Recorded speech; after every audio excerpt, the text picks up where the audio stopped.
Halo, salam sahaja buat kita semua. Salam Rahayu, Namaste. Baik, perkenalkan, nama saya Elfrida Laurencia. Di sini saya adalah salah satu praktisi meditasi sahaja yoga. Ya, untuk menepati janji saya akan berbagi tentang area void, yakni area yang ada di sekitar cakra nabi. Kenapa void ini bukanlah cakra? Karena di sini adalah area hampa atau area kosong, di mana yang menghubungkan, bisa dikatakan jembatan yang menghubungkan antara cakra nabi menuju cakra jantung atau cakra anahata. Area ini biasa disebut dengan area bawah sagara. Baik, untuk selanjutnya kita akan coba sampaikan, letak atau lokasi dari area void. Area void ini terletak di seputaran cakra nabi. Ia berada mengelilingi cakra nabi yang bisa kita lihat dalam arsiran hijau yang berupa lingkaran yang bisa dilihat di sistem tubuh halus manusia. Lokasinya terletak di dalam rongga perut di mana terisi cakra nabi kita. Di sini kita mungkin merasakan getaran kehampaan di dalam area yang dibentuk oleh lingkaran konsentris yang bisa dilihat pada gambar tersebut yang di sebelah kiri ini. Kemudian kalau di telapak tangan kita bisa melihat arsiran yang berwarna hijau ini adalah area void. Void ini mengelilingi cakra kedua, yakni cakra swadhisthana. Kemudian mengelilingi cakra ketiga, yakni cakra nabi. Di mana void ini merupakan prinsip penguasaan dalam diri kita dan prinsip-prinsip guru yang ada di dalam diri manusia. Posisi void bisa dilihat dalam sistem halus tubuh manusia ini. Kita melihatnya berada di seputaran cakra nabi, hampir sama seperti ini. Di tangan bisa dilihat arsiran hijau ini, kemudian di daerah kaki. Ya, posisi void dan organ yang berkaitan bisa dilihat di sini.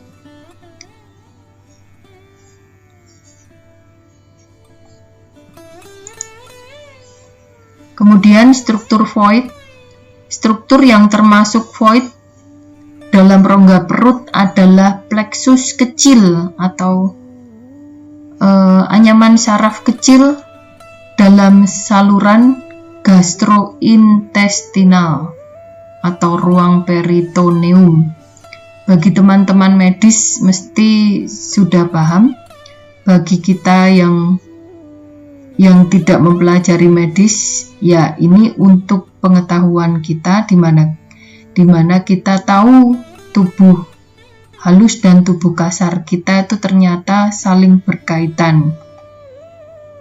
Kemudian kualitas dalam struktur tubuh halus kita adalah kualitas yang diperbaiki adalah penguasaan diri, kemauan, kemudian rasa etika bawaan. Jika area void ini terganggu, maka yang terjadi adalah perilaku tidak terpuji atau tidak etis. Salah satunya adalah mengikuti guru-guru yang palsu, yakni guru-guru yang mengejar keuntungan untuk diri sendiri. Kemudian kualitas yang diatur oleh area ini adalah keseimbangan, kebenaran, atau dharma yang kita lakukan di dunia. Kemudian rasa martabat pribadi, disiplin diri, arahan dalam diri, ketegasan, kesabaran, haus akan kebenaran dan pengetahuan. Kemudian prinsip guru, yakni kemampuan untuk membimbing diri sendiri dan kemampuan untuk membimbing orang lain dalam perjalanan evolusi spiritual kita. Area void atau area hampa atau kekosongan dinamakan demikian karena mewakili lautan kesadaran yang belum tercerahkan dalam pengetahuan individu. Setiap individu mungkin memerlukan bimbingan dari seorang guru.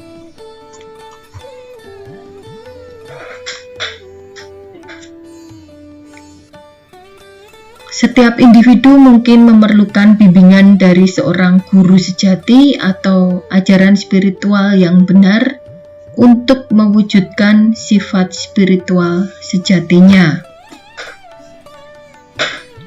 Ketika kita mempelajari kebenaran akan roh, area kehampaan kita atau celah di saluran pusat kita ini akan terisi.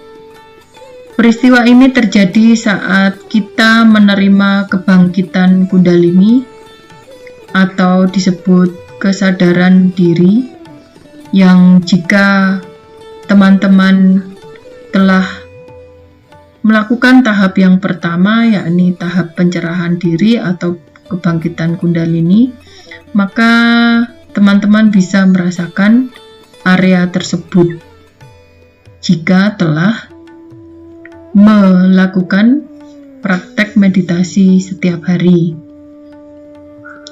Kemudian, pengalaman dan manfaat. Pada tingkat fisiologis, fungsi utama void adalah untuk mengawasi fungsi organ perut. Liver kita juga memelihara kesadaran dan kekuatan atensi atau perhatian, yang keduanya juga terletak di dalam wilayah void. Ketika energi Kundalini kita pertama kali naik, ia akan mengalir melintasi wilayah void kita, menjebatani celah di dalam saluran pusat kita dalam pendakian ke cakra Sahasrara. Hasilnya adalah tegaknya kebajikan atau dharma di dalam diri kita. Kita pada dasarnya menjadi lebih berbudi luhur. Sekali lagi, ini tidak berarti bahwa kita akan menjadi orang suci yang tidak pernah melakukan kesalahan. Hal ini berarti bahwa kita akan dapat membedakan mana hal yang benar, mana hal yang tidak benar. Sehingga area ini akan membantu menjaga kita untuk melakukan kejujuran, baik itu di dalam diri maupun di sekitar kita.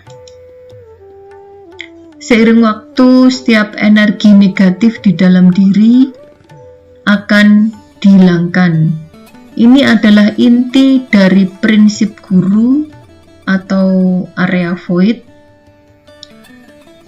yang membangkitkan atau mencerahkan area void tersebut, sehingga kita akan lebih memaknai bahwa diri kita sendiri adalah guru, sehingga kepribadian kita menjadi seimbang dan magnetis. Oleh karena itu, orang-orang mulai melihat kita sebagai orang yang dapat diandalkan untuk memberikan nasihat yang masuk akal. Ini adalah kualitas yang diperbaiki. Kemudian karakter dan temperamen kita tidak lagi mudah dipengaruhi oleh pendapat atau harapan oleh orang lain. Kita akan menemukan diri sekuat batu dan mantap, meskipun banyak informasi palsu beredar. Inilah prinsip guru yang berada di area void, yang membuat kita tidak takut untuk berdiri dan melakukan hal yang benar. Kemudian, area ini, jika kualitasnya telah diperbaiki melalui meditasi, maka kita akan bisa menilai diri sendiri. Setiap kali kita menemukan diri terombang-ambing dalam hidup, misalkan melakukan kebohongan, ingin terdorong untuk mencuri, melakukan perzinahan misalkan, atau pikiran-pikiran kotor, maka ini adalah tanda bahwa kehampaan atau area void kemungkinan besar terganggu. Kita sebenarnya perlu memperkuat cakra ini dengan melakukan afirmasi meditasi untuk area void tersebut. Kita semua memang memiliki kelemahan, namun begitu energi Kundalini kita terbangun, kita dapat menang atas gangguan-gangguan tersebut. Kemudian gangguan yang lainnya adalah mencela Tuhan atau mengikuti ajaran guru palsu yang tidak pernah membawa kita ke pengetahuan spiritual sejati, tetapi sibuk mencoba mengambil uang kita. Ini juga akan menyebabkan ketidakseimbangan dalam area void.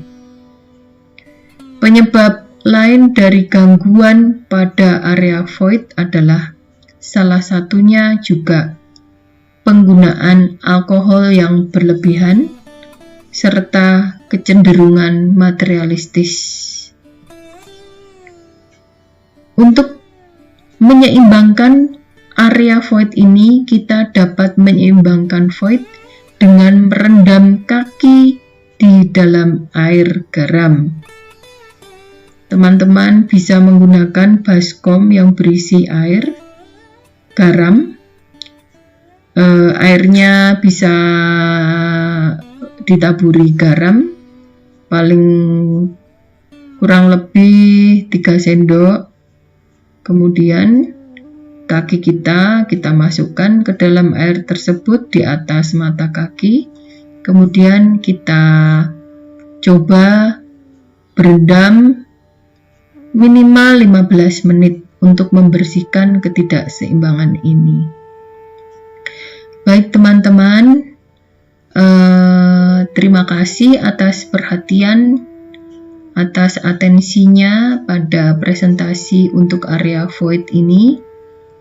Saya di lain kesempatan akan menyampaikan video selanjutnya untuk cakra Anahata. Namaste, salam rahayu.